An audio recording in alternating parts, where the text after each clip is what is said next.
తెలంగాణ రాష్ట్ర సహాయ కార్యదర్శి.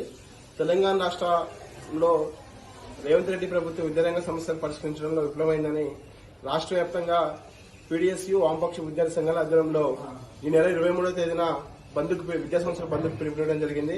సందర్భంగా ప్రభుత్వాన్ని మేము డిమాండ్ చేసేది ఏంటంటే తెలంగాణ రాష్ట్రంలో ఉన్నటువంటి ఇంటర్మీడియట్ విద్యావ్యవస్థలో మధ్యాహ్న భోజనం పథకం ఏర్పాటు చేయాలని, విద్యార్థులకు ఉచిత బస్సు పాసులు కల్పించాలని, గురుకులాలకు సొంత భవనాలు ఏర్పాటు చేయాలని, అదేవిధంగా విద్యారంగ సమస్య పరిష్కరించాలని, అదేవిధంగా పెండింగ్ లో ఉన్నటువంటి స్కాలర్షిప్ రీయింబర్స్మెంట్ తో పాటు బెస్ట్ ఎబుల్ కింద ఉన్నటువంటి 200 కోట్ల రూపాయల స్కాలర్షిప్స్ కూడా విడుదల చేయాలని, తెలంగాణ రాష్ట్రంలో నోటిఫికేషన్ పాలసీ 2020ని అమలు చేయొద్దని చెప్పేసి కూడా పీడీఎస్ వామపక్ష విద్యా సంఘాల ఆధ్వర్యంలో జూలై 23వ తేదీన రాష్ట్ర వ్యాప్తంగా స్కూల్స్ ఇంటర్మీడియట్ విద్యావ్యవస్థ వరకు కూడా బంద్ను పిలుపునివ్వడం జరిగింది.